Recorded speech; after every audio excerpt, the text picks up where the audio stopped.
Right breaking news చూస్తున్నాం. Summer holidays అయిపోతున్నాయి. పిల్లలకి ఇంకా స్కూల్కి పంపిద్దాం అనుకున్న టైంలోనే కరోనా విలయ తాండవం చేస్తుంది. మళ్ళీ కూడా కరోనా ఏ విధంగా విజృంభిస్తుందో మనం చూస్తూ ఉన్నాం. ఈ నేపథ్యంలోని ముఖ్యంగా మళ్ళీ స్కూల్స్ అన్నీ కూడా ఓపెన్ అవుతున్న టైంలో, అంటే జూన్ 12 అలాగే జూన్ 13 నుంచి కూడా స్కూల్స్ అన్నీ కూడా ఓపెన్ అవుతున్న టైంకి మళ్ళీ కరోనా కేసెస్ పెరిగే అవకాశాలు ఉన్నాయి. మళ్ళీ పిల్లలందరూ కూడా ఆల్రెడీ ఇప్పుడు సెలవులకి సంబంధించి ఎక్కడికక్కడ అవుట్ ఆఫ్ స్టేషన్స్ వెళ్ళే పరిస్థితి ఉంది. కాబట్టి మళ్ళీ బయటకు వెళ్ళి బయట ఊర్లు తిరిగి పిల్లలందరూ కూడా వాళ్ళ సొంత ఊర్లో వచ్చి స్కూల్స్ ఓపెన్ అయ్యే టైంకి మళ్ళీ అందరూ కూడా ఒక చోట చేరేసరికి ఈ కరోనా వ్యాపించే అవకాశాలు చాలా వరకు ఉన్నాయి అని చెప్పి కూడా ఇక్కడ క్లియర్గా కనిపిస్తుంది. అయితే ఇప్పటికే కరోనాకి సంబంధించిన కేసెస్ రోజుకి పెరుగుతున్న పరిస్థితి మనం చూస్తూ ఉన్నాం. అయితే దేశంలోనే కరోనా విలయ తాండవం చేస్తోంది. ఇటువంటి అంటే ఇదే కాకుండా చాలా రాష్ట్రాల్లో కూడా కోరలు చేస్తున్న కరోనా రోజుకు పెరుగుతున్న కరోనా కేసులు మనం చూస్తూనే ఉన్నాం.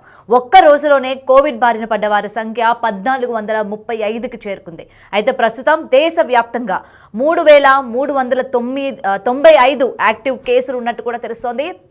గడిచిన 24 గంటల్లో 7 మృతి చెందగా మహారాష్ట్రలో 2, ఢిల్లీ, గుజరాత్, కర్ణాటక, పంజాబ్, తమిళనాడులో 1గా తెలుస్తోంది. అయితే ఇదే కాకుండా స్కూళ్లకు ఇప్పటికే కీలక ఆదేశాలను కూడా జారీ చేసింది కర్ణాటక ప్రభుత్వం. ఎందుకంటే ఎక్కువ శాతం కోవిడ్ కేసెస్ కర్ణాటకలోనే నమోదైనట్టు కూడా కనిపిస్తున్నాయి. కాబట్టి స్కూల్స్ ఓపెన్ అవుతున్న టైంలోనే ముఖ్యంగా కర్ణాటక స్కూల్లో ఉన్న వాళ్ళందరికీ కూడా కీలక ఆదేశాలను కూడా జారీ చేయడం జరిగింది. అయితే కోవిడ్ లక్షణాలు కనుక ఉంటే పిల్లలను బడికి పంపవద్దని కూడా సూచించారు. అయితే కరోనా టెస్టుల సంఖ్య కూడా పెంచాలని రాష్ట్రాలకు కేంద్రం ఆదేశం ఇచ్చినట్లు కూడా ఇప్పటికే తెలుస్తుంది. రాష్ట్రాలకు కేంద్ర ప్రభుత్వం కూడా ఆదేశాలు ఇచ్చింది. ఇటు కేరళ కూడా కేసులు నమోదవుతూ ఉన్నాయి. మొత్తం దేశంలో రాష్ట్ర వ్యాప్తంగా కూడా ఇటు కేరళ, మహారాష్ట్ర, ఢిల్లీ, కర్ణాటక, వెస్ట్ బెంగాల్ ఇలా అన్ని ప్రాంతాల్లో కూడా కరోనా కేసులు భారీగా నమోదవుతున్న పరిస్థితి కనిపిస్తుంది. అయితే పిల్లలు ముఖ్యంగా బయట ఊర్ల నుంచి వస్తూ ఉంటారు. కాబట్టి మొత్తం వాళ్ళ అకేషన్ ఏదైతే ఉంటుందో ఈ మొత్తం కూడా హాలిడేస్ అన్నీ కూడా అయిపోయిన పరిస్థితి కనిపిస్తుంది. కాబట్టి సో వాళ్ళు వచ్చిన తర్వాత కరోనా టెస్టులు చేసి ఎవరికైనా పాజిటివ్ కనుక వచ్చినట్లయితే పిల్లలు ఎవరిని కూడా స్కూల్కి పంపించొద్దు అని చెప్పి కూడా ఇప్పటికే ఆదేశాలు జారీ చేసినట్టు కూడా తెలుస్తుంది. అయితే దీనికి సంబంధించి మరింత సమాచారం అందజేయడానికి మా ప్రతినిధి శివ ఫోన్ ఇన్లో ఉన్నారు. రైట్ శివ, చెప్పండి. ఇప్పటికీ స్కూల్ అన్నీ కూడా ఇంకొక 2 వీక్స్లో మొత్తం కూడా రీఓపెన్ అవుతున్న పరిస్థితి కనిపిస్తుంది. ఈ నేపథ్యంలోని కరోనా కేసెస్ మళ్ళీ పెరిగే అవకాశాలు ఉన్నాయి. కాబట్టి పిల్లల్లోని ఎటువంటి జాగ్రత్తలు తీసుకోవాలని చెప్తున్నారు? అలాగే సెలవులు ఏమైనా పొడిగించే అవకాశాలు ఏమైనా ఉన్నాయా శివ?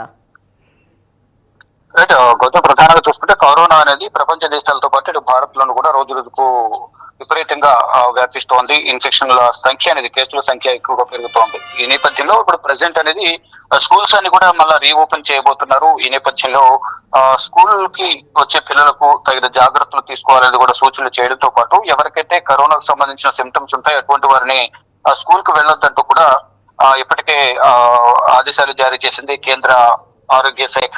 అంటే చాలా రాష్ట్రాల్లో కరోనా కేసులు అనేవి ఎక్కువగా పెరుగుతున్నాయి. అంటే రోజుకు ఈ కరోనా కేసులు పెరుగుతున్నాయి. ఒక్క రోజులోనే కోవిడ్ బారిన పడిన వారి సంఖ్య కూడా 1000కు పైగా కూడా చేరింది. అంటే 1435 మంది కోవిడ్ బారిన పడ్డారు. ప్రస్తుతం దేశవ్యాప్తంగా 3395 యాక్టివ్ కేసులు నమోదయ్యాయి. గడిచిన 24 గంటల్లోనే 7 ఈ కరోనా వల్ల మృతి చెందినట్టుగా కూడా తెలుస్తుంది. మహారాష్ట్రలో 2, ఢిల్లీ, గుజరాత్, కర్ణాటక, పంజాబ్, తమిళనాడులో 1 చొప్పున కరోనా బారిన పడి కరోనా తీవ్రత వల్ల మృతి చెందినట్టుగా కూడా తెలుస్తుంది. ఇక స్కూళ్లకు కీలక ఆదేశాలు జారీ చేసిన కర్ణాటక ప్రభుత్వం కోవిడ్ లక్షణాలు ఉంటే కనుక పిల్లలను బడికి పంపొద్దంటూ కూడా కుటుంబ సభ్యులకు సూచించింది కర్ణాటక ప్రభుత్వం. ఇక కరోనా టెస్ట్ల సంఖ్య కూడా పెంచాలంటూ కూడా ఆదేశాలు జారీ చేశారు. ఏంటంటే సీజనల్ వ్యాధులు కూడా వచ్చే అవకాశం ఉంటుంది. కాబట్టి జలుబు, దగ్గు, గొంతు నొప్పి కానీ, కళ్ళు మండటం, జ్వరం లాంటివి ఏమైనా ఉంటే కనుక అటువంటి వారు వెంటనే డాక్టర్లకు సంబంధించి ట్రీట్మెంట్ తీసుకోవాలి, తగిన జాగ్రత్తలు తీసుకోవాలంటూ కూడా వైద్యులు ఇచ్చే సూచన సలహాలు పాటించాలంటూ కూడా రాష్ట్ర ప్రభుత్వాలు తెలియజేస్తున్నాయి. దానిలో భాగంగానే ఇప్పుడు ఆసుపత్రులు అవసరమైన ఏర్పాట్లు కూడా చేయాలంటూ కూడా సూచిస్తోంది. కేంద్ర ప్రభుత్వం కూడా రాష్ట్రాలకు, రాష్ట్ర ప్రభుత్వాలకు, ఆరోగ్య శాఖకు కీలక ఆదేశాలు జారీ చేసుకున్నారు. కేరళలో అత్యధికంగా కరోనా కేసులు అనేది ఎక్కువగా నమోదవుతున్నాయి. దేశంలో వివిధ రాష్ట్రాల్లో కానీ ఇటు కేరళలో కానీ ఒకసారి మనం కరోనా కేసుల సంఖ్య చూసుకుంటే కనుక కేరళలో అత్యధికంగా 1336 కేసులు నమోదయ్యాయి. మహారాష్ట్రలో 427, ఢిల్లీ 375, కర్ణాటక 234, పశ్చిమ బెంగాల్ లో 205 కేసులు, తమిళనాడులో 125, ఉత్తరప్రదేశ్ లో 117, గుజరాత్ లో కూడా 265, పుదుచ్చేరిలో 41, రాజస్థాన్ 60, హర్యానా 26, ఆంధ్రప్రదేశ్ లో 17 కేసులు నమోదయ్యాయి. మధ్యప్రదేశ్ లో 16 కేసులు, జార్ఖండ్ లో 6, పంజాబ్ లో 5, తెలంగాణలో 3 కేసులు నమోదయ్యాయి. అంటే తెలుగు రాష్ట్రాల్లో కూడా కరోనా కేసులు అనేవి రోజు రోజుకు పెరుగుతూ ఉన్నాయి. ఇటు రాష్ట్ర ప్రభుత్వాలు కూడా అప్రమత్తమయ్యాయి. ఆరోగ్య శాఖ సూచనలు చేస్తున్నారు.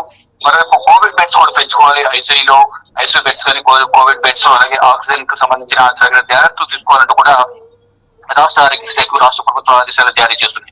ఇక మరి కొన్ని రోజుల్లోనే స్కూల్స్ అన్ని కూడా రీఓపెన్ చేయబోతున్నాయి, జరగబోతున్నాయి. స్కూల్స్ అన్ని కూడా ప్రారంభం కాబోతున్న నేపథ్యంలో ఇక స్కూల్ పిల్లలకు సంబంధించి ఎటువంటి జాగ్రత్తలు తీసుకుంటారు ఏంటి అనేది కూడా చూడాల్సి ఉంది. కానీ ఇప్పటికే ఆ స్కూల్ యాజమాన్యాలకు అటు ప్రభుత్వ స్కూళ్లకు కూడా కొన్ని సూచనలు అయితే జారీ చేశారు. ప్రతి ఒక్కరు కూడా శానిటైజర్ యూజ్ చేయాలి, మరోవైపు మాస్కులు కంపల్సరీ ధరించాలి. కరోనా తీవ్రత ఎక్కువగా ఉన్న నేపథ్యంలో ఆన్లైన్ క్లాసులు నిర్వహిస్తారా, ఏం చేస్తారనేది కూడా వేచి చూడాల్సింది. కానీ ప్రజెంట్ చూసుకుంటే కనుక చిన్నపిల్లల్లో ఈ వ్యాధి అనేది ఎక్కువగా వ్యాపిస్తోంది.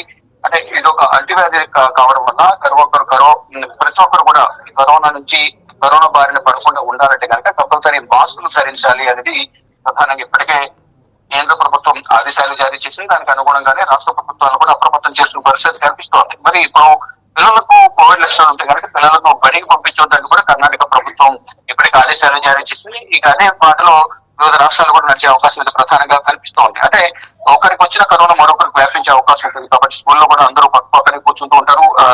చాలా పెద్ద మొత్తంలో స్కూల్ కు పిల్లలు వాళ్ళు ఎక్కువగా గుమ్మిగూడి ఉంటారు కాబట్టి దానివల్ల కూడా ఎక్కువగా ఇబ్బందులు ఎదుర్కొనే అవకాశం ఉంటుంది. మొత్తం అక్కడ ఉన్న టాయిలెట్స్ కానీ ఇక్కడ మొత్తం వాష్రూమ్స్ కానీ అన్ని కూడా పిల్లలకి చాలా ఇబ్బందికరంగా ఉండే అవకాశం అయితే కరోనా సోకిన వారు అక్కడ యూజ్ చేయడం వల్ల కానీ ఇతర ఇబ్బందులు అనేది ఎదుర్కొనే అవకాశం ఉంటుంది. కాబట్టి ఆ పిల్లలకు ఎఫెక్ట్ అనేది ఎక్కువగా ఉంటుంది. గత అనుభవాలను దృష్టిలో ఉంచుకొని ఇప్పుడు కరోనాను రాకుండా జాగ్రత్త వహించాలని కూడా కేంద్ర ప్రభుత్వం రాష్ట్ర ప్రభుత్వాలకు ఆదేశాలు జారీ చేస్తుంది. రాష్ట్ర ప్రభుత్వాలు కూడా తగిన జాగ్రత్తలు అయితే తీసుకుంటూ ఉన్నారు. మరి స్కూల్స్ కి సంబంధించి ఎటువంటి జాగ్రత్తలు తీసుకుంటారు, ఏమైనా సెలవులు పొడిగిస్తారా, కరోనాకు సంబంధించి ఏమైనా నిబంధనలు సడలించి స్కూల్స్ ఓపెన్ చేసి ఆన్లైన్ క్లాసులు నిర్వహిస్తారా, ఏం చేస్తారనేది కూడా రాష్ట్ర ప్రభుత్వాల చేతుల్లోనే. రాష్ట్ర ప్రభుత్వాలు ఇటువంటి నిబంధనలను విధిస్తారనేది కూడా వేచి చూడాల్సింది. ఇక మరికొన్ని రోజుల్లోనే స్కూల్స్ కూడా రీఓపెన్ అవుతున్న నేపథ్యంలో ఈ సమయంలో కరోనా కూడా వ్యాప్తి అనేది ఎక్కువగా జరుగుతోంది. మరణాల సంఖ్య కూడా పెరుగుతోంది, ఇన్ఫెక్షన్ అనేవి ఎక్కువ అవుతున్నాయి. అంటే దానివల్ల ప్రధానంగా ఈ టెస్టుల సంఖ్య పెంచడం ద్వారా కరోనా ఎంతమందికి వస్తుంది, ఎంతమందికి ఎలా ఉంది, ఎంతమంది జాగ్రత్తలు తీసుకోవాలి, ఇంటి దగ్గరే ఉండి క్వారంటైన్ లో ఉన్న జాగ్రత్తలు తీసుకోవడం కానీ ఇతర జాగ్రత్తలు తీసుకోవడం ద్వారా కరోనా బారిన పడకుండా కరోనా నుంచి త్వరగా కోలుకునే విధంగా కూడా వైద్యుల సూచనల మేరకు అందరూ నడుచుకోవాలనేది కూడా రాష్ట్ర ప్రభుత్వం కానీ కేంద్ర ప్రభుత్వం కానీ రాష్ట్రాలకు ఆదేశాలు మార్గదర్శకాలు జారీ చేస్తోంది. మరి ఇప్పుడు స్కూల్స్ కూడా ఓపెన్ అవుతున్న సందర్భంలో రాష్ట్ర ప్రభుత్వం ఎటువంటి నిర్ణయాలు తీసుకుంటారనేది కూడా వేచి చూడాల్సి ఉంది. Right, thank you Shiva. Right, అయితే బ్రేకింగ్ చూస్తున్నాం. ఇప్పటికీ కరోనా కేసులు రోజు రోజుకి పెరుగుతున్న పరిస్థితి కనిపిస్తుంది. ఈ నేపథ్యంలోని మరొక 2 వారాల్లో స్కూల్స్ అన్ని కూడా రీఓపెన్ అవుతున్నాయి. మరి పిల్లల్ని స్కూల్కి పంపించాలంటే కూడా నిజంగా తల్లిదండ్రుల్లోని ఒక భయాందోళన వాతావరణం కూడా నెలకొనింది. ఎందుకంటే అటు వాతావరణంలో మార్పులు కావచ్చు, ఇలాగే పిల్లలు ఒక్కసారిగా వెళ్ళిన తర్వాత ఒకరికొకరు ముట్టుకోవడం కావచ్చు, లేకపోతే దగ్గర ఉండి మాట్లాడుకోవడం కావచ్చు, ఇంకా చిన్నపిల్లలందరూ కూడా ఇలా ఉంటారు కాబట్టి ఈజీగా కరోనా వ్యాపించే అవకాశం ఉంది. కాబట్టి మరి పిల్లలకి ఈ సెలవులు ఏవైతే ఉన్నాయో పొడిగించే అవకాశాలు ఉన్నాయా లేవా? ఎందుకంటే గతంలో చూసినట్టు వీళ్ళందరికీ కూడా ఆన్లైన్ క్లాసెస్ ఏవైతే పెట్టడం జరిగిందో మరి ఇప్పుడు కూడా అటువంటి సెలవులు పొడిగించి ఆన్లైన్ క్లాసెస్ రూపంగానే వీళ్ళకి ఏమైనా సబ్జెక్ట్స్ అన్ని చెప్పే అవకాశాలు ఉన్నాయా లేదా? లేకపోతే వచ్చే పిల్లలందరికీ కూడా స్కూల్స్ ఓపెన్ అయిన తర్వాత పర్టికులర్గా ఈ పిల్లలందరికీ కరోనా టెస్ట్ అనేది కూడా చేయించి ఎవరికైతే నెగిటివ్ వచ్చిందో వాళ్ళని స్కూల్కి రానించి పాజిటివ్ వచ్చిన వాళ్ళందరినీ కూడా ఇళ్లలో ఐసోలేట్ చేయించే అవకాశాలు ఉన్నాయా అన్న దానిపైన కూడా ఇంకా క్లియరెన్స్ తెలియాల్సి ఉంది.